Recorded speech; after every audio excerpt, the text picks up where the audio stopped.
हाँ जी, good evening जी। Class start हो रही है। गुड इवनिंग जी। तो डिस्कशन चल रहा था आपसे नाइट्रेशन के बारे में ना। तो नाइट्रेशन मैंने आपको बताया था, अगर आप डाइल्यूट HNO3 लेके चलते हो, ऑर्थो एंड पैरा दो अलग अलग मिलेंगे। कॉन्सनट्रेटेड HNO3 और कॉन्सनट्रेटेड H2SO4 लेके चलते हो तो पिक्रिक एसिड मिलेगा। लेकिन बहुत बड़ी प्रॉब्लम जो है ना इसके अंदर वो है कि जो HNO3 है वो आपके फिनोल का ऑक्सीडेशन कर देगा, क्योंकि HNO3 इटसेल्फ एक अच्छा ऑक्सीडाइजिंग एजेंट भी है। तो ये बहुत बड़ी प्रॉब्लम है। इस प्रॉब्लम को दूर करने का तरीका क्या है? क्लियर ना? आप क्या करो, सबसे पहले इसको रिएक्शन करवा दो HNO2 से। कैसे चेक कर लेते हैं जी। हाँ जी। अच्छा छड्डो यार छड्डो, अब काम करना शुरू करते हैं ना। वीडियो शीडियो सेकेंडरी मैटर हो गया। तो हम क्या करेंगे, ऑल्टरनेट यूज करेंगे अपना। ऑल्टरनेट करवाना तो हमने नाइट्रेशन ही है, कराना तो हमने नाइट्रेशन ही है। अब हमने क्या करना है, सबसे पहले रिएक्शन विद HNO2 करवाकर ना, जिसको नाइट्रोसोएशन बोल सकते हो, नाइट्रोसोनियम इसको बोलते हो, नाइट्रोसोनियम। नाइट्रोसोनियम, तो इसी को नाइट्रोसोएशन बोल देते हैं, नाइट्रोसोएशन, नाइट्रोसोनियम। तो यहां फिनोल है आपके पास। फिनोल पे आपने रिएक्शन करवा दी, HONO, नाइट्रस एसिड। और नाइट्रस एसिड आपको पता है कहां से आता है? NaNO2 HCl कलेक्टिवली आपको HNO2 देते हैं। NaNO2 HCl कलेक्टिवली आपको HNO2 देते हैं। तो इसके ऑर्थो पैरा पे अटैक हो गया, क्योंकि बेंजीन रिंग पे आपने इलेक्ट्रोफिलिक सब्स्टिट्यूशन रिएक्शन के अलावा कुछ नहीं करवाना होता। तो ये ortho and para nitroso phenol बन गए। लेकिन मेरा टारगेट तो नाइट्रेशन करवाना था, तो बस कुछ नहीं करना। ये जो आपके पास कलेक्टिव मिक्सचर है ना, इसका आपने फर्दर ऑक्सीडेशन करवा देना है। अब ऑक्सीडेशन में आप HNO3 को ही लिया हो। मैंने बताया था इसका ई नोट प्लस का 0.9394 वोल्ट के आसपास है। और जिनके भी ई नोट प्लस है ना, those are the very good oxidising agents. तो इसका ऑक्सीडेशन होने से ये सिंपल ऐसे लिख लो, mixture of ortho and para nitrophenols. HNO3 सीधा लेकर आए तो ऑर्थो पैरा अलग अलग। अगर आप लोग उसकी जगह पे H2SO4 HNO3 लेकर आए कॉन्सेंट्रेट, तो प्रॉब्लम उसके ऑक्सीडेशन की आ गई, बेंजीन रिंग की, क्योंकि फिनोल ने उसको ऑलरेडी एक्टिवेट कर रखा था। फिर आपने एक और तरीका लगाया जिसको बोलते हैं नाइट्रोसोएशन। आपने HNO2 से रिएक्शन करवाकर इसका नाइट्रोसो ग्रुप इंट्रोड्यूस करवा दिया ऑर्थोपैरा पे। और जैसे ही ऑर्थोपैरा पे नाइट्रोसो ग्रुप इंट्रोड्यूस हुआ, फर्दर आपने इसका ऑक्सीडेशन कर दिया। चलो जी, एक और ऑल्टरनेट है आपके पास। ये ऑल्टरनेट नंबर 1 था, अब ऑल्टरनेट नंबर 2 आ रहा है। अब ऑल्टरनेट नंबर 2 क्या है जी? सिंपलेस्ट, आप ना SO3H से पहले सल्फोनेशन करवा दो। और मैं आपको बार बार बताता रहा हूं कि हमें बेंजीन रिंग को थोड़ा सा डीएक्टिवेट करना है। फर्स्ट सल्फोनेशन, फर्स्ट आपके पास होना चाहिए सल्फोनेशन, देन आफ्टर नाइट्रेशन, जिससे बेंजीन रिंग हमारी बच जाएगी। जिससे बेंजीन रिंग, और यही हालत एनिलीन की होती है, जबकि एनिलीन की हालत तो इससे भी वर्स्ट होती है, क्योंकि एनिलीन के नाइट्रोजन के लोन पेयर ने बेंजीन रिंग को बहुत ज्यादा पॉजिटिव मीजोमेर इफेक्ट से एक्टिव कर रखा है, पॉजिटिव मीजोमेरिक इफेक्टिव से एक्टिव कर रखा है। ठीक है ना? तो पहले सल्फोनेशन, और सारी दुनिया को पता है कि सल्फो एक वेरी गुड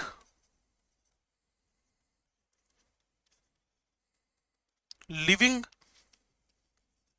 ग्रुप है। लो जी, तो सबसे पहले मैंने फिनोल का ओलियम H2SO4, इसको फ्यूमिंग H2SO4 बोलते हो आप लोग, इसको फ्यूमिंग H2SO4 बोलते हो आप लोग।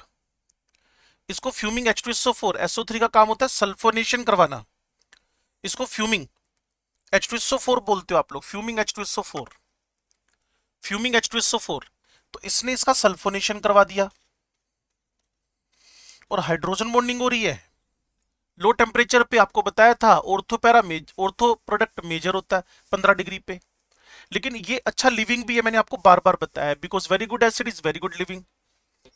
अब बेंजीन रिंग का डीएक्टिवेशन भी हो चुका है, इसलिए इसका ऑक्सीडेशन बच गया। Ring deactivates due to sulphonic group, और सल्फोनिक का मतलब हो गया electron withdrawing group, electron withdrawing group की वजह से। अब इसके अलावा ये अच्छा लिविंग है, बार बार बताया, अब करवा दो नाइट्रेशन, कौन रोक रहा है। अब बेंजीन रिंग बच जाएगी आपकी, सल्फोनिक ग्रुप आने से बेंजीन रिंग क्या हो जाएगी, बच जाएगी। सल्फोनिक ग्रुप आने से बेंजीन रिंग अब आपकी बच जाएगी, क्लियर ना। और जितने सल्फोनिक ग्रुप मान लो ऑर्थो पैरा पे इकट्ठे लगा दो, जैसे मैंने एक लगा रखा है, तुम एक और लगा दो, और ये तो और बढ़िया है, बेंजीन रिंग और डीएक्टिवेट होगी, एक और लगा दो, लेकिन बेंजीन रिंग आपकी प्रोटेक्ट हो गई है, बच गई है। HNO3 से रिएक्शन करवाया तो इसने, वो भी कॉन्सेंट्रेट ले लो, पिक्रिक एसिड की यील्ड अब आपके पास ठीक ठाक आ गई है। दो फायदे हो गए, दो फायदे हो गए, एक तो बेंजीन रिंग बच गई, दूसरा SO3 को निकालना अपने आप में एक बड़ा आसान सा प्रोसेस है, क्लियर ना। और ऑर्थो पैरा पे इजीली ये अटैक कर सकता है, और बेंजीन रिंग डीएक्टिवेट हो चुकी है। HNO3 बेंजीन रिंग को फोकस ही नहीं करेगा, वो सिर्फ आपका SO3H ग्रुप को यहां से डिस्प्लेस कर देगा, या खुद ही हो जाएंगे वो, और 2,4,6 डाइनाइट्रो बेंजीन पिक्रिक एसिड की यील्ड आपके पास आ जानी है। बोलो जी। चलो, ये ऑल्टरनेट है आपके पास, तो एक रिवीजन बनाओ अगर आप लोग। अगर मैं डाइल्यूट लेता हूं ऑर्थोपैरा अलग अलग, मैं कॉन्सेंट्रेटेड H2SO और HNO3 जो एक परफेक्ट नाइट्रेटिक मिक्सचर है वो लेता हूं, तो मुझे मुसीबत खड़ी हो जाएगी कि बेंजीन रिंग का ऑक्सीडेशन शुरू हो जाएगा, पिक्रिक एसिड मिलेगा पूरी यील्ड में, तो फिर आपने बेंजीन रिंग को डीएक्टिवेट किया SO3H लगाकर। SO3H ही क्यों लगाया, कोई और क्यों नहीं लगाया, बच्चा पूछ लेगा अगर, तो बता देना SO3H अपने आप में एक अच्छा लिविंग ग्रुप है, तो हमें SO3H को परमानेंटली नहीं जोड़ के रखना, हमें इसको टेम्परेरली बेंजीन रिंग में भेजना है, उसको डीएक्टिवेट करना है, और देन आफ्टर हम लोगों ने इसका नाइट्रेशन करवाकर पिक्रिक एसिड बना लेना है। इस पूरी बात को अगर आप समझ गए हो, इस पूरी बात को अगर आप समझ गए हो, सल्फोनेशन को, नाइट्रेशन को, पिक्रिक एसिड के बनने को, क्लियर ना, फिनोल्फ्थलीन के बनने को, तो अब हमारा काम लेके जा सकते हैं क्लेजन एस्टर कंडेंसेशन की तरफ, ठीक है। ये भी उसी का टाइप है। रिएक्शन नंबर कौन सी चल रही थी, 10 नंबर, अब एक 11 नंबर रिएक्शन लिख लो, उसके बाद एससी टाइप की रिएक्शन हमारे पास खत्म हो जाएंगी। क्लेजन रीअरेंजमेंट,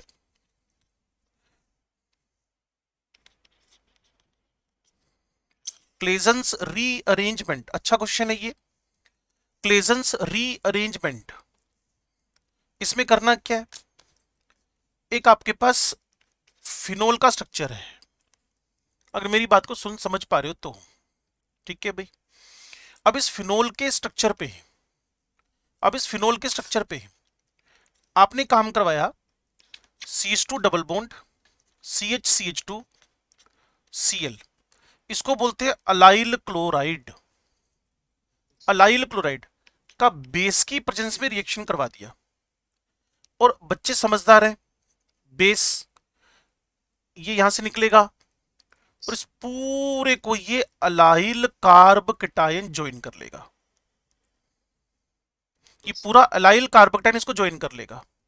आपने एक स्मार्ट सा गेम खेला इसके अंदर, जैसे ये आपने अटैक करवाया तो यहां 14 लिख दिया, तो इसका मतलब 14 मतलब रेडियो आइसोटोपिक, अब इसके अंदर एक कार्बोकेटाइन बना है, क्लियर, बेस ने तो इसको निकाला है, फिर ये सीधा जाके अटैक कर रहा है और कार्बोकेटाइन बना भी सकता है। तो इसके अंदर हो जाएगा रेजोनेंस। सुना होगा आपने कभी रेजोनेंस का नाम, वेरी गुड। तो इस 14 वाले भी प्लस आ गया, ये दोनों एक दूसरे के अंदर फास्ट इंटर कन्वर्जन करते रहेंगे। तो अब आपके पास ना दो टाइप के प्रोडक्ट पॉसिबल हैं। ओ पे CH2 नॉर्मल वाला जुड़ जाए और OH पे रेडियो आइसोटोपिक वाला जुड़ जाए, because we have the two possibilities of the attack, normal carbon and radio isotopic carbon. Sir इसमें रीअरेंजमेंट कहां हुआ, अभी होएगा, अभी तो सिर्फ हमने आपको अलाइल अलाइल इसको अलाइल बोलते हैं तो पता होगा, फिनाइल ईथर बोलते हैं, अलाइल फिनाइल ईथर। जैसे फ्राइज रीअरेंजमेंट हुआ था ना, फ्राइज रीअरेंजमेंट, बस वैसी कुछ हरकत हम करने वाले हैं। इन दोनों में से कोई भी ले लो जो आपका मन करे,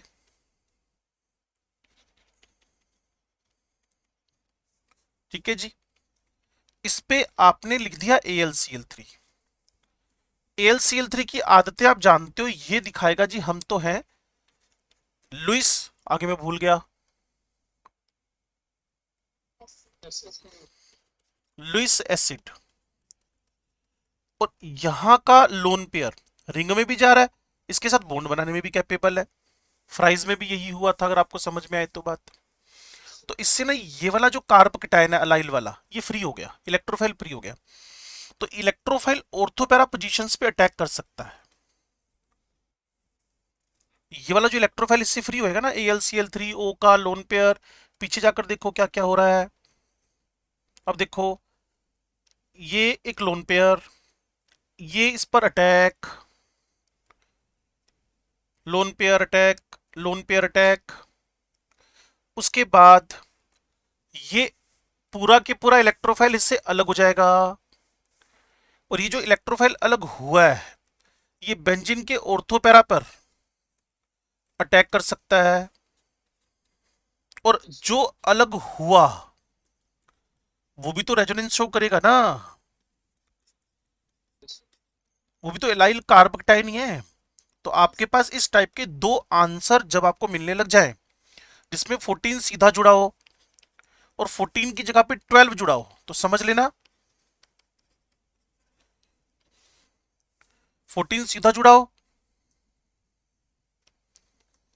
और 12 जुड़ा हो, तो समझ लेना कि इसमें एग्जैक्टली कार्बोकेटाइन भी बना है, इसमें एग्जैक्टली कार्बोकेटाइन भी बना है, उसके अंदर री अरेंजमेंट भी हुआ है, और एक ईथर का ऑर्थोपैरा प्रोडक्ट में कन्वर्ट होना, पैरा भी आ सकता है, वो मैटर नहीं कर रहा, आपको पता ही है जो इलेक्ट्रोफाइल है पैरा पे अटैक करी जाना है। मेन टारगेट अगर आप समझ गए हो, क्लेजन्स रीअरेंजमेंट में आपने पहले ईथर बनाया, फिर AlCl3 की प्रेजेंस में जैसे फ्राइज हुआ था, क्लियर ना, वैसे रिएक्शन प्रोसीड कर गई। लो जी 12th नंबर रिएक्शन है, अगर आपने वो नोट कर लिया तो अच्छी बात है।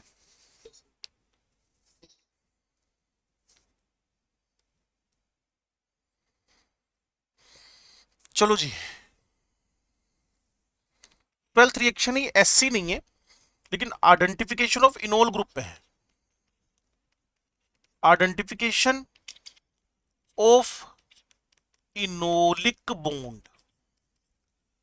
इनोलिक तो जानते होगे आप लोग मेरे ख्याल में,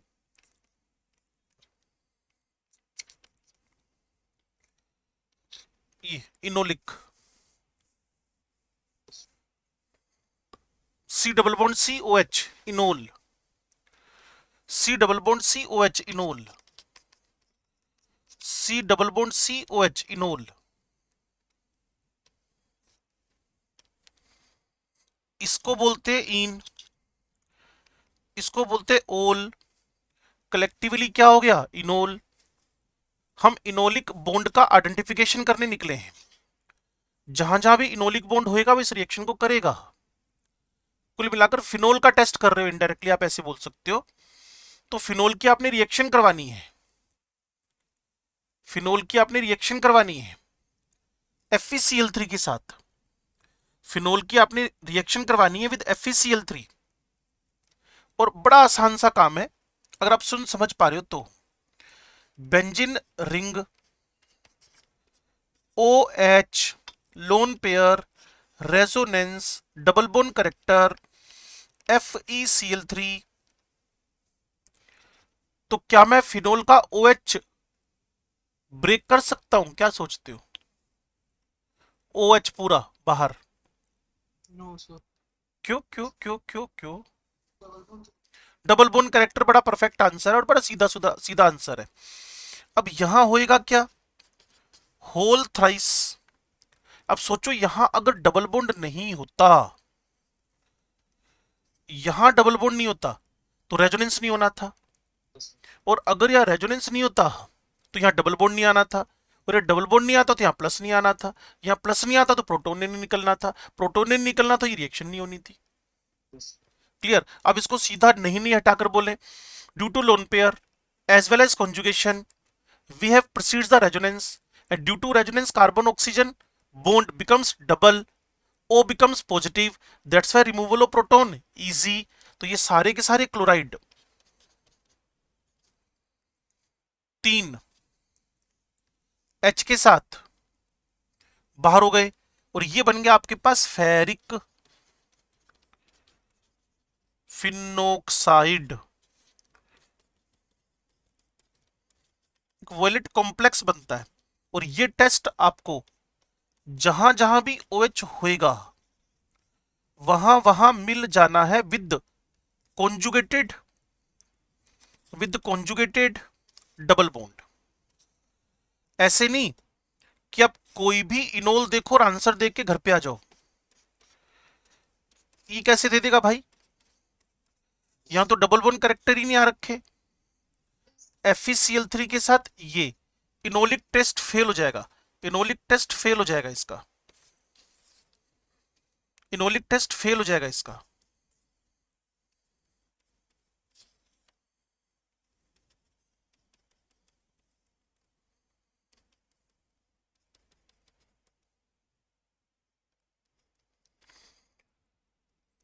समझ गए बात को? ये देखो इनोलिक टेस्ट फेल हो गया है। क्या कह रहे हो? क्या रिपीट कर दूं भाई? ऐसे कैसे बोल रहा है, घबराया घबराया सा? इंटरनेट चला गया था, ये तो बुरी बात है।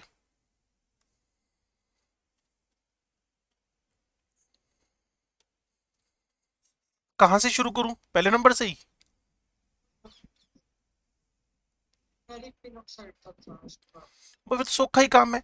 जहां जहां OH कॉन्जुगेटेड सिस्टम के साथ होएगा, जहां जहां OH कॉन्जुगेटेड सिस्टम के साथ होएगा, जहां जहां OH कॉन्जुगेटेड सिस्टम के साथ होएगा वह डबल बॉन्ड करेक्टर आएगा और वहां वहां FeCl3 का टेस्ट आएगा, सिंपल। तो इसीलिए मेरे को यहाँ सिंगल फिर सिंगल फिर single single single, that's why हमने इस रिएक्शन को प्रोसीड नहीं करवाया। तो जब मैं इनोल देख रहा हूं अच्छी बात है, बट इनोल का डबल कॉन्जुगेटेड होना चाहिए तो हम रिएक्शन को प्रोसीड कर पाएंगे, अदरवाइज हम फेल हो जाएंगे, अदरवाइज हम फेल हो जाएंगे। बोले जी? पक्का? कोई कंफ्यूजन? अच्छा, वो एक रिएक्शन पढ़ ली थी हमने फिनोल प्लस PCl5 की, मुझे याद आ रही है, जिसमें हमने ट्राइफेनल फॉस्फेट बनाया था। वो कहाँ पढ़ ली थी हमने? फिनोल तो अभी शुरू किया है, फिर कब पढ़ ली थी? हाँ, लेकिन पिछले में क्यों कर लिया हमने उसको, मेरे को समझ ही नहीं आ रहा। हाँ ना, हाँ हाँ हाँ हाँ हाँ। तो अब ना मिसलेनियस रिएक्शन स्टार्ट हो जाएंगी, स्पेशल टाइप की रिएक्शन, इसमें रिडक्शन ऑक्सीडेशन, मैं समझ गया। मैं याद कर रहा था मैंने कहा हमने की क्यों थी वो। तो पहली नंबर रिएक्शन है reaction with PCl5। Reaction with PCl5, reaction with PCl5 में फिनोल भाई साहब सरेंडर कर देंगे, कहते जी कोई गुड यील्ड तो चांस भूल ही जाओ। आप हेलोरीन बनाओगे तो हम आपको रो रो के प्रोडक्ट देंगे। हम कौन सा अल्कोहल है, तो इसमें क्या आ गई, ये पुअर यील्ड। अगर आप क्लास में रहते रहे हो तो शायद आपको ये बातें समझ में आ जाएं। ये POCl3। कुछ वीआईपी तो अभी चले आ रहे हैं क्लास के अंदर, लेकिन अब तो वही बात होगी ना, टेंशन आपकी है क्योंकि हमने तो सारे एफर्ट्स कर लिए।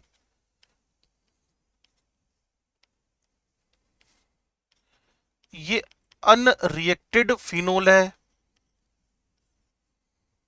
ये आपके पास POCl3 है। आपको याद आए तो बहुत अच्छी बात, नहीं आए तो बहुत बुरी बात। ट्राइफिनाइल फोस्फेट, इसको हम लोग फिनाइल ट्राई PO4 TPP ये बनाते हैं हमारे मेजर साहब, मतलब मेजर प्रोडक्ट। और ये क्वेश्चन आपको मिल सकता है कहीं भी। ट्राइफिनाइल फोस्फेट PCl5 के साथ रिएक्शन करवानी है आपने, और बच्चों ने बहुत परफेक्ट बताया कि PCl5 के साथ क्या प्रॉब्लम आ सकती है आप लोगों को। क्लियर ना, वहां जो आंसर आना चाहिए, वहां जो आंसर आना चाहिए वो आना चाहिए क्लोरोबेंजीन का। लेकिन अब जो बच्चों को समझ में आई बात बच्चों ने शेयर कर ली, कहते जी यहाँ ना डबल बॉन्ड करेक्टर है, और डबल बॉन्ड करेक्टर की वजह से इस OH का निकालना डिफिकल्ट टास्क है, और इस डिफिकल्ट टास्क की वजह से मैं क्लोरोबेंजीन को यहां मेजर प्रोडक्ट नहीं बना पाऊंगा। SN रिएक्शन का रेट सुपर स्लो होएगा।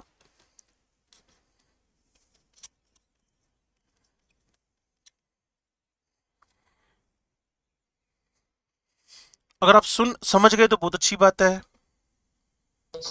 चलो, अब इनकी जैसी इक्का दुक्का रिएक्शन और देख लें जो SN टाइप की होंगी, लेकिन यील्ड कोई जबरदस्त नहीं आ रही है।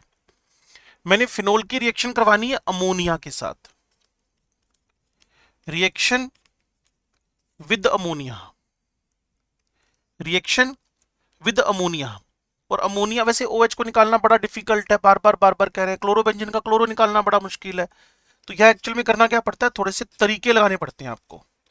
अमोनिया कौन सा इतना जबरदस्त टाइप का कोई अटैकिंग रिएजेंट है, क्लियर ना, 10⁻⁻5 की रेंज का वीक बेस ही है। तो आपने फिर अपनी तरफ से कुछ एफर्ट्स शुरू किए, जैसे आप एल्काइल हेलाइड में करते थे। आपने यहाँ ना एक एनहाइड्रस ZnCl2, नेम रिएक्शन नहीं है तो FeCl3, नेम रिएक्शन नहीं है तो AlCl3, ऐसा कुछ ले सकते हो। टेम्परेचर में भी कोई कमी नहीं रखी आपने, 400-500 डिग्री सेंटीग्रेड टेम्परेचर दे दिया।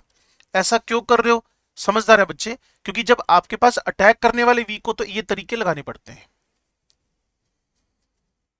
कोई टीचर साल भर पढ़ाता रहे, प्रॉपर सिखाता रहे, मैकेनिज्म ये वो, नोट्स बनवा दिए, टेस्ट ले लिए, और एंड में बच्चा कह रहा है सर बस अपना यूं करो, कोई इंपॉर्टेंट क्वेश्चन बता दो, टिक कर दो बस, जो पेपर में आने वाले हैं। अब पेपर में आने वाले तो मैंने कहा जी जितना जितना तूने अब तक ढंग से नहीं पढ़ा सारा पेपर में आएगा, वो पढ़ ले, और जो ठीक ठाक पढ़ा हुआ है वो कुछ नहीं आएगा। तो अब यही तरीका बनता है, पूरा सिलेबस तो करना ही पड़ेगा। अब तुम कौन सा शॉर्टकट यूज कर रहे हो, तुम तो दुख बना रहे होगे कि तुम इस साल पेपर क्यों नहीं दे रहे थे, क्योंकि पेपर इस साल हुआ नहीं। तुमने सोचा होगा काश तुम 2021 में रहे होते। सर बच्चे कह रहे हैं हमारे दिल की बात बोल दी आपने, हैं? अवनीत ऐसे नहीं है, तूने एक दो बार तो कहा ही ऐसी बात, मेरे को सुनने में आई थी कि इसी साल होना था 11वीं में हम लोगों को। तो एनिलीन को यील्ड को इंप्रूव करने का तरीका था हमारे पास, हम टेम्परेचर बढ़ा दें, हम लोग OH बॉन्ड का डिसोसिएशन आसान कर लें, हम ZnCl2 AlCl3 FeCl3 जैसे लुईस एसिड से उस लोन पेयर का बॉन्ड बनाकर उसको कॉम्प्लेक्स और O को पॉजिटिवली चार्ज करके इसको निकालने की कोशिश करें। मतलब टारगेट यही चल रहा है, OH का रिमूवल करें किसी ना किसी तरीके से, OH का रिमूवल करें, जबकि ये कोई आसान टास्क नहीं है। रीजन आपको भी पता है, अगर 10वीं बार सुनना चाहते हो तो ये लो।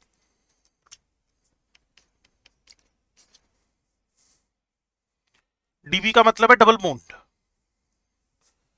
डीबी का मतलब है डबल बॉन्ड, अगर आपको डीबी का मतलब समझ में आ गया तो। लो जी, अब हम थोड़ा सा रिडक्शन रिएक्शंस की तरफ चलते हैं।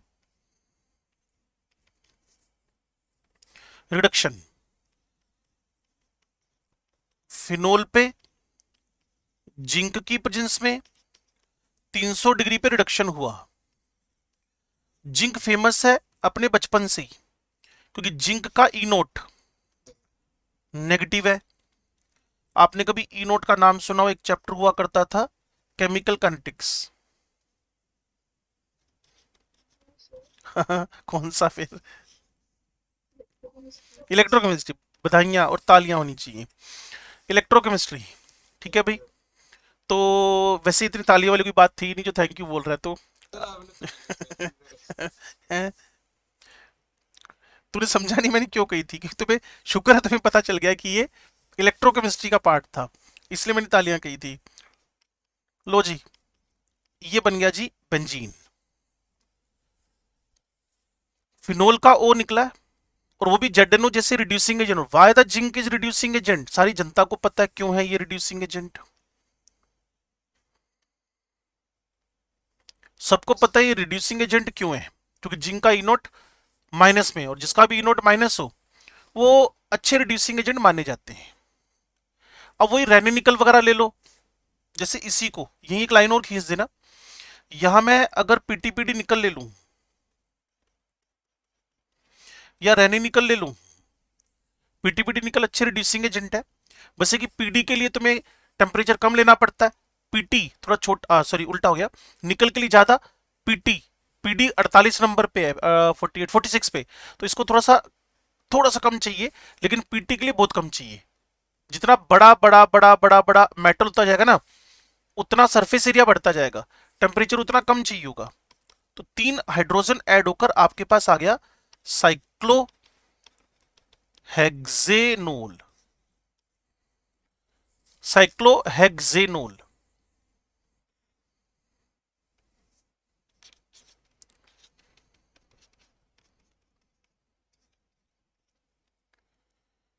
अब हम फिनोल के ऑक्सीडेशन की बात करेंगे। फिनोल के ऑक्सीडेशन की एक पूरी चेन चलती है बच्चे। जैसे फिनोल है, ऑक्सीडेशन कराया, 1 से लेकर 19 तक क्वेश्चन किए थे। ये पैराक्विनोल, पैराक्विनोल बन गया। उसका फर्दर ऑक्सीडेशन होएगा जब, तो ये नॉन एरोमेटिक पैराक्विनोन बन जाएगा। सबके नाम लिख लें। पहले वाले का नाम है फिनोल, दूसरे वाले का नाम है क्विनोल। ऑर्थो पे नाम था मेरे ख्याल में कैटेकोल ना। साफ हो गया। और इसको बस ऑर्थो पे और मेटा पे था रिसोर्सिनोल, रिसोर्स और लास्ट है क्विनोल। इसका नाम है पैरा क्विनोन। वैसे बोलने को आप सिंपल क्विनोन बोल दो तो भी चल जाएगा। अगर इससे आगे भी ऑक्सीडेशन कराते हो ना, तो भाई साहब की यहां बॉन्ड ब्रेक हो जाती है। कुल मिलाकर बॉन्ड फिशन, और ये बनता है, जो सामने स्ट्रक्चर है ना, इसको बोलते हैं maleic acid. Maleic acid, MALEIC, maleic acid. और थोड़ी सी भी हीटिंग हो जाए इसकी, तो ये भाई साहब बन जाते हैं फाइनली मेलेइक एनहाइड्राइड। तो पूरी चेन है, डिपेंड कर रहा होगा कि आप इसको किस टाइप का ऑक्सीडाइजिंग एजेंट दे रहे हो। जैसे K2S2O8 है, जैसे K2S2O8 है, उसको बोलते हैं पोटेशियम पर सल्फेट। तो उससे हमारे पास फाइनल आंसर मैं लिखूंगा अगले पेज पर, पैराक्विनोन बन जाता है, पैराक्विनोन। और कोई माइल्ड लेके चलते हो, माइल्ड क्लियर, कोई H2O2 टाइप से, तो क्विनोल पे बात रुक जाएगी पहले नंबर पे। तो हमें स्ट्रेंथ पे डिपेंड करती है कहानी, कि हमारे पास कितना अच्छा ऑक्सीडाइजिंग एजेंट है, कितना अच्छा ऑक्सीडाइजिंग एजेंट है। ऑक्सीजन ले लो, सिंपल एयर, और CrO3+6 में ले लो, K2Cr2O7 ले लो एसिडिक मीडियम में, तो आपके पास क्वीनोन, क्वीनोन, क्वीनोन। लो जी, ये आपका फिनोल है। फिनोल का पंजाबी नाम बता सकते हो?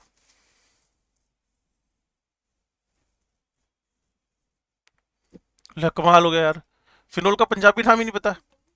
फनोल ना, फनोल। फरनैल। हाय, बावड़ा है क्या? कहता फरनैल, कहता फरनैल। वैसे बात ठीक कह रहा है तू, क्योंकि ना वो फिनोल ही होता है 1% डिसइंफेक्टेंट, जिसको वो व्हाइट कलर का बेचते रहते हैं ना, तुमने देखा होगा। Phenyl, very good.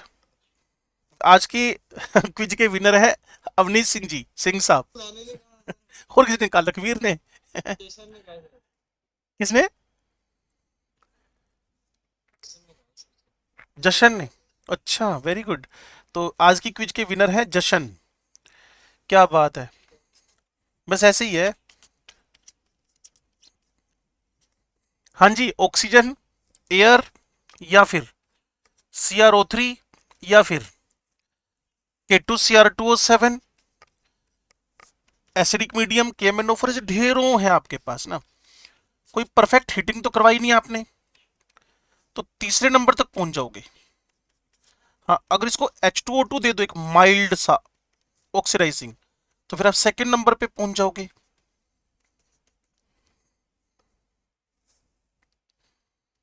तो इसमें कोई क्रैमिंग क्रूइंग की खासकर नीड नहीं है।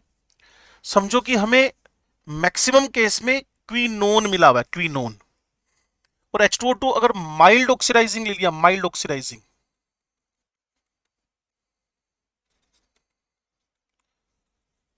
तो फिर आपके पास जो बनेगा वो है क्वीनोल।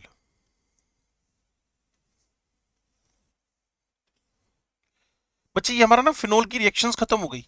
एक ना आपके सिनॉप्सिस में अल्कोहल में एक रिएक्शन डाल रखी है, उसको बोला उसने shorten Bowman's reaction, SCHOTTEN BAUMANN। तो वो मैं आपको ना, ये एक्चुअली में ना फिनोल की इलेक्ट्रोफिलिक सब्स्टिट्यूशन रिएक्शन है। फिनोल की इलेक्ट्रोफिलिक सब्स्टिट्यूशन रिएक्शन है। तो मैं इसको लिख रहा हूं बोर्ड पे,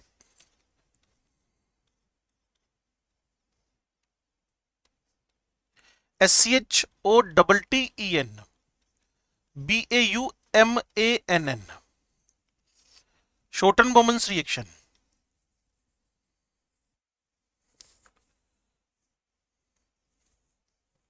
सबस्ट्रेट इसका फिनोल ही है, क्योंकि फिनोल चल रहा है। लो जी, इसकी जो रिएक्शन करवानी है, इसकी जो रिएक्शन करवानी है वो आपने करवानी है बेंजोयल C6H5COCl, बेंजोयल क्लोराइड के साथ। अब सोचो, अगर मैं इसको बेसिक मीडियम दे दूं, अगर मैं इसको बेसिक मीडियम दे दूं, इसने जाके O पे अटैक मार देना है, क्योंकि तुम्हारे पास बनेगा क्या, C6H5CO, और ये H निकल जाना है बेसिक मीडियम। अगर मैं इसको बेसिक मीडियम ना देकर AlCl3 दे दूं, नहीं यस नहीं आंसर, हाँ, तो उसको हम फ्रिडल क्राफ्ट क्या बोल देंगे, बेंजोइलेशन।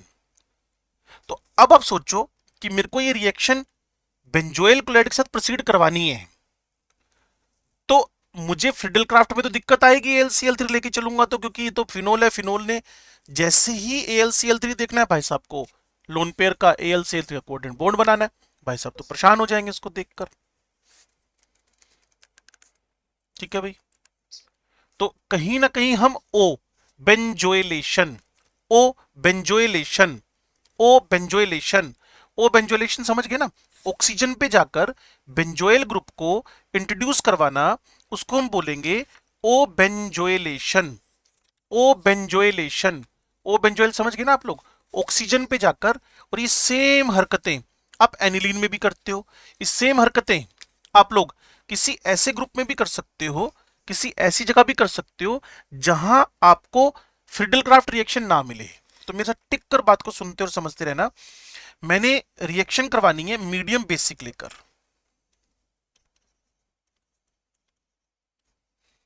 और अगर फ्रिडल क्राफ्ट लेकर चलोगे तो भाई यील्ड नहीं अच्छी आएगी। तो हम रिएक्शन को प्रोसीड कर रहे हैं। ये हमारा शॉर्टन बोमन रिएक्शन का फिनोल है, ये हमारे पास C6H5CO Cl है, ये हमारे पास बेस है।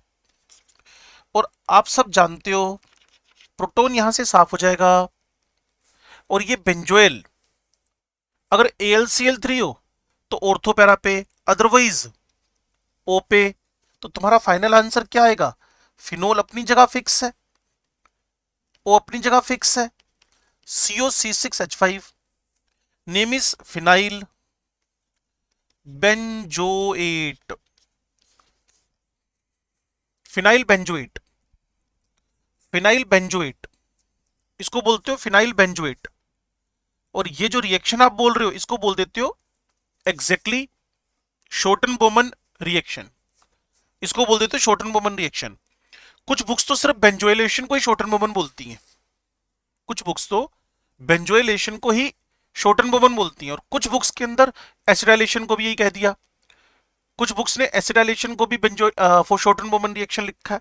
तो ज्यादा कंफ्यूज होने की नीड है नहीं, सिंपल एक आपका एस्टेरिफिकेशन ही हो रहा है, मुझे तो इसके अलावा कुछ दिखता ही नहीं है भाई। जब फाइनल आंसर एस्टर है तो इसको एस्टेरिफिकेशन ही बोलोगे, और क्या बोलोगे?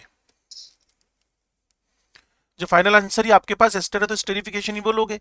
तो अगर यहां फिनोल पुट करके, यहां C6H5COCl पुट करके, यहां बेस लिखकर, ये फिनोल का H हटाकर उस पे COCl COCH3 लगा दिया जाए, ये फिनाइल इथेनोएट है, ठीक है ना, फिनाइल इथेनोएट है।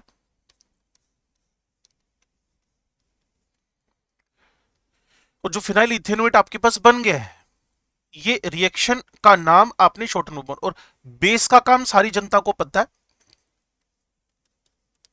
जो HCl निकलेगा, जो HCl निकलेगा उसके रिमूवल के लिए आपने बेस रखा हुआ, reaction proceeds in forward direction. बोलो जी, ये आपके फिनोल की एंडिंग हो गई है, हैप्पी एंडिंग हो गई है। अब आप क्वेश्चन पूछना चाहते हो,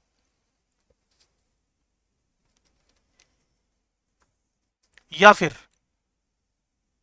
हेलोफॉर्म रिएक्शन करना चाहते हो, या फिर एल्कोहल करना चाहते हो, या फिर ईथर करना चाहते हो?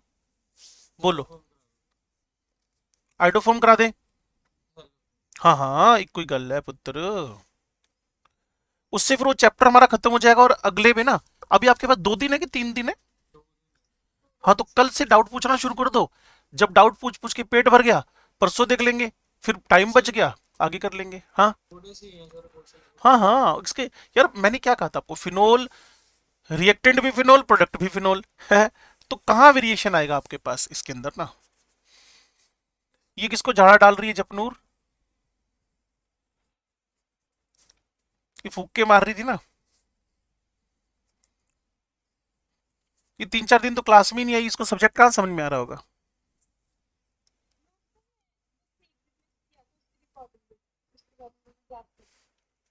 ओके। हाँ, तो बच्चों की बेहद डिमांड पे मैं हेलोफॉर्म रिएक्शन शुरू कर रहा हूँ, जिससे पिछला चैप्टर 100% पैकअप पे चला जाएगा ना। हेलोफॉर्म रिएक्शन, और इसी को बोलते हैं हेलोफॉर्म टेस्ट।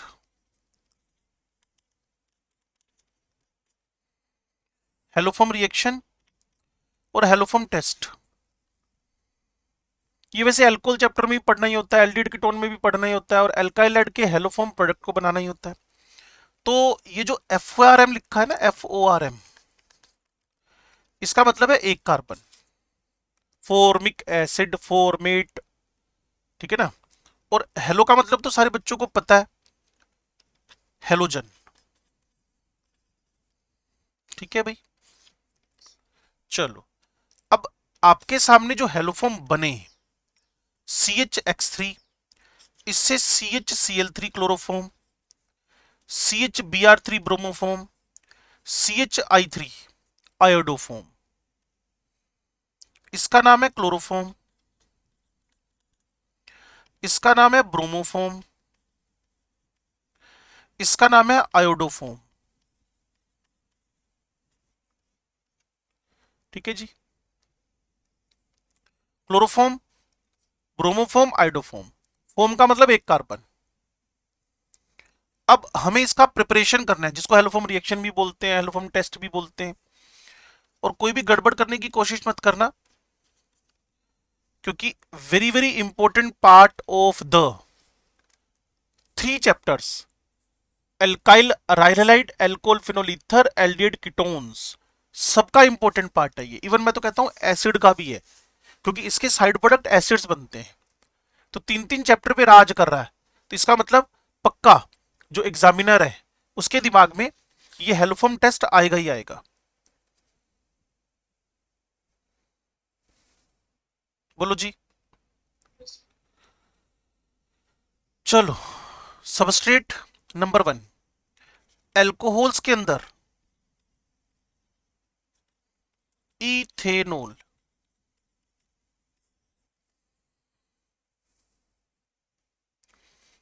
एल्कोहल्स के अंदर इथेनॉल, एल्कोहल्स के अंदर इथेनॉल। कोई और एल्कोहल है तो वो है 2 डिग्री, वजह सब पता चलेगी आपको। 2 डिग्री 2 एल्केनोल, 2 डिग्री 2 एल्केनोल। इस बात का मतलब क्या है? Alcohol should be secondary and location of OH should be on 2, 1 2 3, propane 2 ol,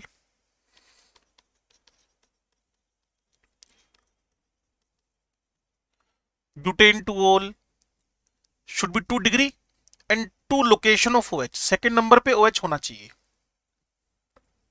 2 degree हो और सेकेंड नंबर पे होना चाहिए। पता नहीं आप सुन भी पा रहे हो कि नहीं, एक इंपॉर्टेंट टॉपिक चल रहा है और आपको पहले अवेयर किया, it is very very very very important. तो एल्कोहल में पहला प्राइमरी वाला सिर्फ ethanol, ethanol, ethanol, only ethanol, only ethanol. सिर्फ इथेनॉल इस काम को करेगा, ओनली इथेनॉल। क्लियर है? yes, ओनली इथेनॉल इस काम को करेगा, ओनली इथेनॉल। ठीक है जी। उसके बाद मैंने आपसे बताया हर एक 2 degree 2 alkanol, location of OH should be on 2 as well as 2 degree, as well as 2 degree. चलो, एल्कोहल का काम तमाम हुआ। अब हम एल्डिहाइड्स पे चलते हैं। एल्डिहाइड्स में सिर्फ और सिर्फ एक इथेनल, और दुनिया का कोई भी एल्डिहाइड इस रिएक्शन को देने में कैपेबल नहीं है। दुनिया का कोई भी अल्कोहल एल्डिहाइड इस रिएक्शन को देने में कैपेबल नहीं है। Only acetaldehyde. ठीक है जी। तीसरे पे चलते हैं, कीटोन्स। कीटोन्स का जवाब है 2 एल्केनोल, मेरी गलती, 2 एल्केनोन। 2 एल्केनोन का मतलब double C double bond O की लोकेशन 2 नंबर पे, सी डबल बॉन्ड ओ की लोकेशन 2 नंबर पे, सी डबल बॉन्ड ओ की लोकेशन 2 नंबर पे,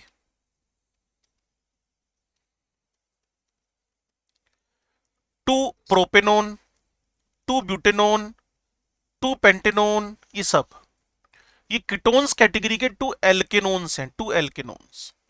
अच्छा जी, क्या इसके अलावा भी कोई हो सकता है? हाँ जी, एस्टर्स आर COOR, जो ऑन हाइड्रोलिसिस, ऐसा ऐसा मेरे को एस्टर चाहिए जो हाइड्रोलिसिस के बाद मुझे या तो इथेनॉल दे दे इस वाले पार्ट से, इथेनॉल दे दे, या फिर 2 डिग्री 2 एल्केनॉल दे दे। मतलब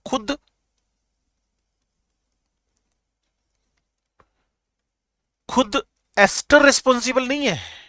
एस्टर के हाइड्रोलिसिस से अगर इथेनॉल बन गई, अगर एस्टर के हाइड्रोलिसिस से 2 डिग्री 2 एल्केनॉल बन गई, तो वो एस्टर रिस्पॉन्सिबल है, एस्टर खुद रिस्पॉन्सिबल नहीं है। अगर आप मेरी बात को तसल्ली से सुन पा रहे हो तो।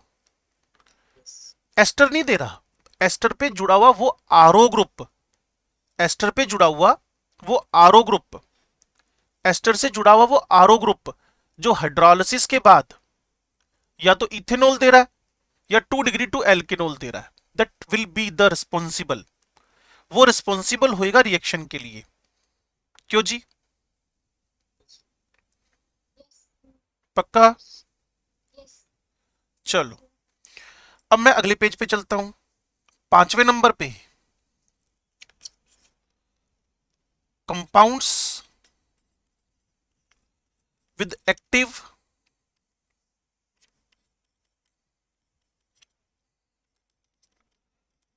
मिथाइलिन ग्रुप,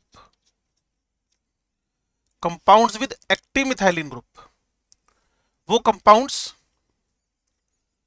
जिन पे एक्टिव मिथाइलिन ग्रुप लगा हुआ है, वो कंपाउंड जिसपे एक्टिव मिथाइलिन ग्रुप लगा हुआ है, कहते ये तो हमें पता ही नहीं क्या होता है। CH3 CO CH2 CO CH3, CO group, CO group, और ये भाई साहब एक्टिव है, एक्टिव मतलब एसिडिक है। सिमिलरली अगर कभी आपने देखा हो, लो जी, अगर इसको यहां लिख दूं ना तो ये थोड़ी देर में फिनोल बन जाएगा, पता है आपको। इधर से टोटोमेरिज्म होएगी, इधर से टोटोमेरिज्म होएगी, फिनोल, और फिनोल इस फॉर्म में बदलता रहता है। लेकिन हमें जिस बात से मतलब था वो शायद तुम समझ गए हो, ये वाला एक्टिव मिथाइलिन ग्रुप से मतलब था हमें, ठीक है ना। तो यहां CH2 है, ये एक्टिव मिथाइलिन ग्रुप है, एक्टिव मिथाइलिन मतलब जिसके दोनों तरफ इलेक्ट्रॉन विड्रॉइंग ग्रुप जुड़े हुए, और CH2 है, और CH2 एक एसिडिक नेचर शो कर रहा है। और अगर कोई ट्रिकी गेम खेलना चाहते हो, जितना हमने तामझाम किया है उसको एक सिंपल ट्रिक में कन्वर्ट करना चाहते हो, जितना हमने तामझाम किया है उसको एक सिंपल ट्रिक में कन्वर्ट करना चाहते हो, तो आसान तरीका है। जितना तुमने अब तक काम किया है उसकी ट्रिक क्या है? CH3 CO group in carbonyl compounds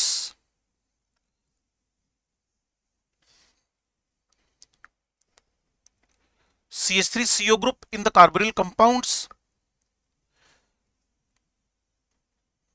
or in the compounds directly appeared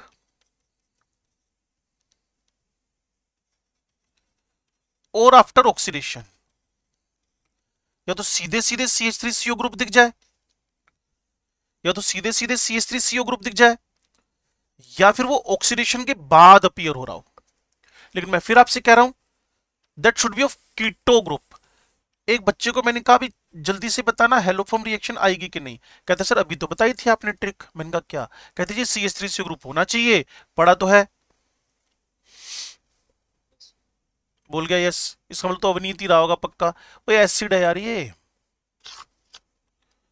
एल्डिड ketones में नोमेनक्लेचर का रूल क्या है? You should go from top to bottom.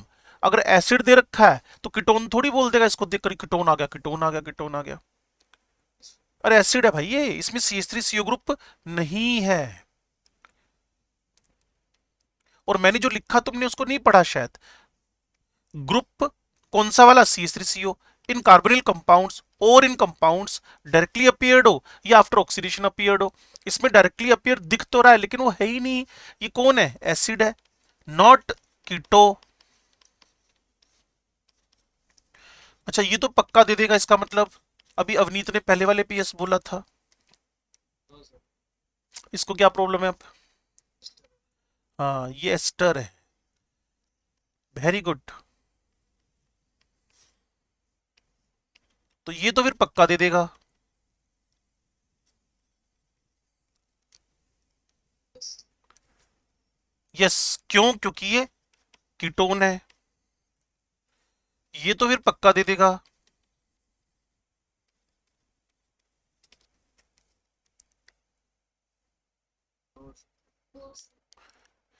हे महान आत्माओं, मी एस्टर है।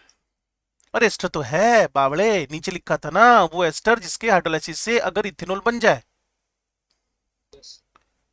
तो ये वो एस्टर है जिसके हाइड्रोलाइसिस के बाद तुम्हें इथेनॉल मिल रही है, और इथेनॉल इटसेल्फ रिस्पॉन्सिबल है। तो ज्यादा इमोशनल ना होया करो, थोड़ा सा कॉन्सेप्चुअली भी देखा करो चीजों को। एस्टर एस्टर देख के खुश हो गए, नारे लगाने शुरू कर दिए, तो एस्टर है तो एस्टर है। ठीक है, अच्छी बात है बच्चे, स्मार्ट हो तुम लोग सारे के सारे। एस्टर है, एग्रीड, लेकिन एस्टर का हाइड्रोलिसिस होकर जो बन रहा है, वो तो एटलीस्ट हमारे पास है कौन, इथेनॉल है ना। यस। अब देखो, जब वो इथेनॉल देगा ना तुम लोगों को, तो तुम इसका ऑक्सीडेशन करवाओगे, चाहे तो क्लोरीन की हेल्प से करा लो क्योंकि हेलोजन लेके चलनी पड़ेगी। तो माइनस HCl हो गया, और सीधा सीधा CH3COH एल्डिहाइड या कीटोन वाले CH3CO ग्रुप में बदल गया। तो इथेनॉल इसीलिए हेलोफॉर्म रिएक्शन दे रहा है। Why the ethanol gives haloform reaction? Because ethanol in the presence of chlorine. अब क्लोरीन कहां से लेकर आ गए? अरे हेलोफॉर्म रिएक्शन में क्लोरीन बेस तो लेके चलना पड़ेगा अभी थोड़ी देर में। यस। तो जब क्लोरीन लिया, तो अल्फा पोजीशन का ऑक्सीडेशन हो गया और एसिड एल्डिहाइड आ गया। और इसकी जगह अगर मैं 2 डिग्री 2 एल्केनोल लेके चल रहा हूं, तो वजह क्या है इसका, रिएक्शन करने की वजह क्या है? ये OH है, इसका पड़ोसी अल्फा है, इस अल्फा का ऑक्सीडेशन करवाएंगे, HCl निकल जाएगा। H निकलना, ऑक्सीडेशन, और ये तुम्हारे फेवरेट कीटोनिक पार्ट में कन्वर्ट हो गया, CH3CO will give the haloform reaction. Yes. अब एक बार तसल्ली से कूल होकर, हेलोफॉर्म रिएक्शन में कौन कौन पार्टिसिपेट कर रहा है लगा लो 2 मिनट। अब आपको ज्यादा समझ में आ गया इथेनॉल क्यों कर रहा है, क्योंकि इथेनॉल के ऑक्सीडेशन से CH3CO ग्रुप पा रहा है, और हेलोफॉर्म रिएक्शन में ऑक्सीडेशन होता ही होता है। भाई हेलोजन लेके चलोगे, हेलोजन तो इलेक्ट्रोनेगेटिव एलिमेंट है ना, वो तो ऑक्सीडेशन कराएगा ही कराएगा, कोई रोक ही नहीं सकता।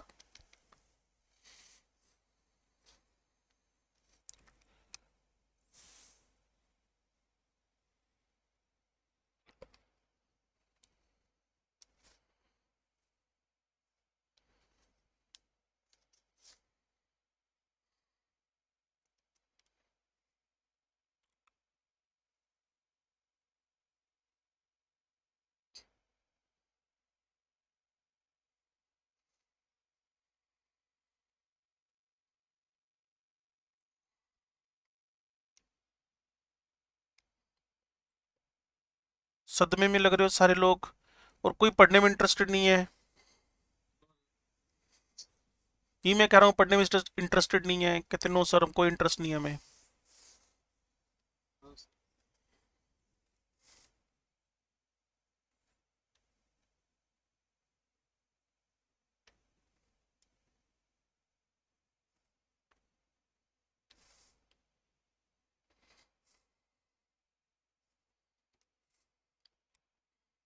पूरा नहीं है सर।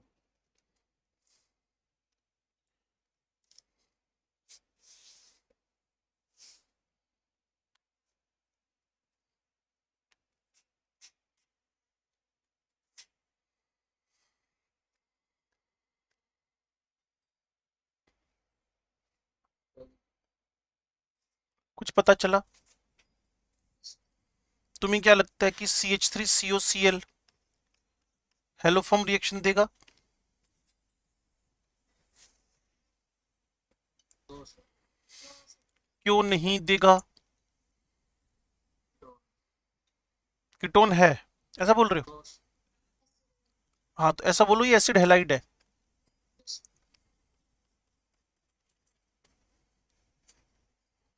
अब मुझे देख के बोलो ये फिजिक्स वाले सर नहीं है, इससे अच्छा सीधे बोल देना केमिस्ट्री वाले सर है। अब CH3COCl को देख के बोला ये कीटोन नहीं है, तो बोल देना क्या है, ये एसिड हेलाइड है। ठीक है ना? CH3CO NH2 ये तो पक्का देगा, तुम्हें क्या लगता है? दो सर। क्यों क्यों नहीं देगा? हम आईडी ग्रुप। हाँ, ये एसिड अमाइड है।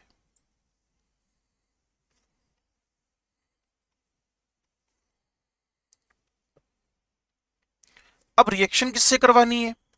लो जी, reaction with halogen and base, जिसको कलेक्टिवली तुम लोग NaOCl, NaOBr, NaOI, hypohalite ion बोलते हो। कभी 11वीं क्लास का रिडोक्स चैप्टर पे नजर मारियो ऐसे चलते फिरते गलती से कभी, तो वहां हेलोजन जब NaOH से रिएक्शन करता है ना, तो डिसप्रपोर्शनेशन हो रहा था, डिसप्रपोर्शनेशन। तो वही कुछ हरकत हुई है। Chlorine with NaOH react to each other will form the NaOCl NaACl। तो वाटर शॉटर बनेगा बैलेंस करने के बाद। यहाँ +1 ऑक्सीडेशन नंबर है या -1 ऑक्सीडेशन नंबर है या 0 ऑक्सीडेशन नंबर है, जो ऑक्सीडाइज रिड्यूस इकट्ठा हो जाए तो रिएक्शन क्या होती है? Auto redox, disproportionation. yes, तो अगर एरो पे NaOCl लिखा मिल गया तो समझ लेना source of base and halogen है। अगर एरो पे NaOBr मिल गया, मैं तो कहता हूं अकेला OBr माइनस भी मिल गया एरो पे, अगर NaOBr की जगह पर, अरे ब्लीचिंग पाउडर मिल गया यार, ये लो क्लोरीन, ये लो CaOH होल ट्वाइस बेस, ये CaOCl2, जो करेक्टली अगर लिखवाना चाहते हो तो ये करेक्टली है, और CaCl2 ये 0 है, ये +1 है ब्लीचिंग पाउडर का, ये -1 है। अगर कोई एक ऑक्सीडेशन नंबर ऑक्सीडाइज भी हो जाए, रिड्यूस भी हो जाए, उसको लास्ट ईयर, yes, हाँ, रिडोक्स चैप्टर के अंदर डिसप्रपोर्शनेशन बोला था। और इस साल भी एक चैप्टर आया था जिसका नाम था इलेक्ट्रोकेमिस्ट्री, वहां भी हमने ई नोट निकाले थे डिसप्रपोर्शनेशन रिएक्शन में, अगर आपको कुछ याद हो तो।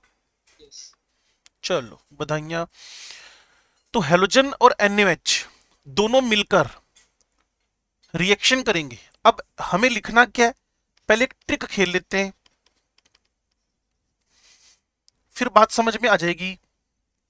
तुम्हें यहां मान लो लिखा मिलता है CH3COCl COH, यहां लिखा मिलता है तुम्हें NaOH, यहां तुम्हें क्लोरीन लिखा मिलता है।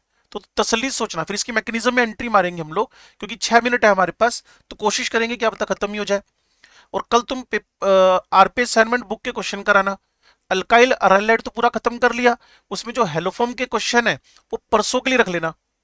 अभी फिलहाल फोकस करना फिनोल पे, और हम कंटिन्यू रखेंगे, बीच में हमारी पढ़ने का चेन तोड़ेंगे नहीं।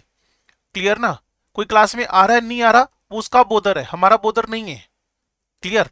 आप लगातार अपने डाउट्स कंटिन्यू करना, वो फ्री हो जाए तो फिर अपनी थ्योरी कंटिन्यू करना। लो जी, तो ये आपके पास इलेक्ट्रॉन विड्रॉइंग ग्रुप है, ये NaOH हेलोजन है। तो आपने एक छोटा सा काम करना है, पहले ट्रिक सीखते हैं हम लोग। इस वाले पार्ट को ONA के साथ जोड़ दो, C, ये HC हो गया ना, इसको ONA के साथ जोड़ दो, ये जो बचा हुआ पार्ट है ना, ये वाला। yes, अब तुम्हारे पास क्लोरीन है ये, ठीक है, इसके 3 मॉलिक्यूल लेकर H H H तीनों हटाओ, CCl3, और 3 H के साथ 3 HCl बाहर हो गए। अब तुम्हें पूरे हिसाब किताब में दिख रहा होगा एक चीज फालतू पड़ी है, किसी को नहीं दिख रहा? yes, H, वो H इसको ज्वाइन करा दो। yes, sir, अगर इसकी जगह पर तुम लोगों को एसिटाल्डिहाइड की जगह एसीटोन दिख जाए, NaOH मिल जाए, 3 क्लोरीन ब्रोमीन आयोडीन में से कुछ भी मिल जाए, तो क्या हरकत करने वाले हो? थोड़ा सा सोच समझ के बोलना। जैसे सोडियम फॉर्मेट है ना, sodium methanoate, sodium formate, formic acid से बना हुआ,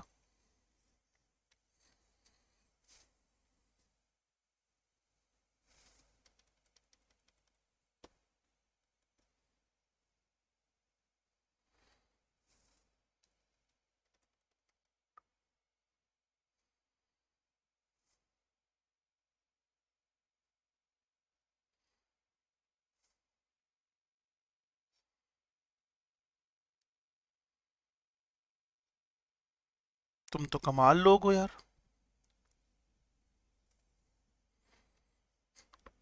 तुम तो ट्रिक की भी धज्जियां उड़ा डालते हो। Same. ये वाला CH3CO पार्ट Yes. इस NaOH के साथ जुड़ जाएगा। नहीं, हेलोफॉर्म तो सेम ही होएगा। जिस तरफ हमारा इंटरेस्ट है कि ये एसिड प्रिपरेशन मेथड भी है, ये एल्डिहाइड कीटोन से हेलोफॉर्म बनाने का तरीका भी है, ये अल्कोहल से हेलोफॉर्म, तो अगले 3 चैप्टर में राज करेगा ये। एल्डिहाइड कीटोन में भी करेगा, अल्कोहल में भी करेगा, और एसिड चैप्टर में भी राज करेगा ये हेलोफॉर्म, क्योंकि सब जगह तो आ रहा है। अच्छा, अब CHCl3 बन गया और साथ में 3 HCl निकला है। Yes, sir. और अगर मैं NaOD कर दूं, इसको इसको NaOD कर दूं, तो इस H की जगह पर D आ जाएगा। इसकी मैकेनिज्म में भी तुम्हें पता चलेगी ये बात Yes. परफेक्टली। तो ये इसका पहला क्वेश्चन हुआ, ये इसका दूसरा क्वेश्चन हुआ।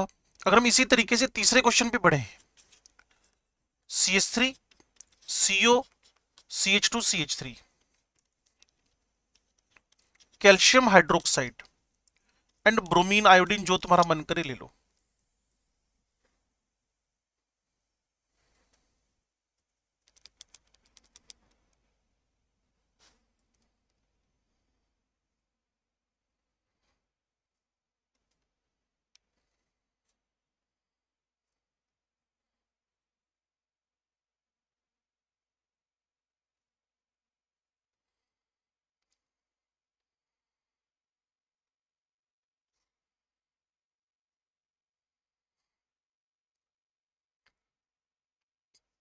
भाई 2 आ गए ना, तो इसके भी 2 ले लो।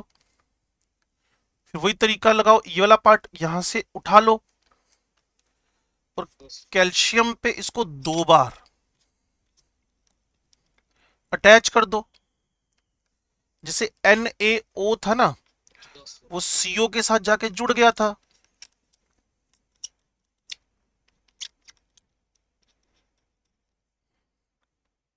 और 2 ही मोलिक्यूल ब्रोमोफॉर्म के बना लो,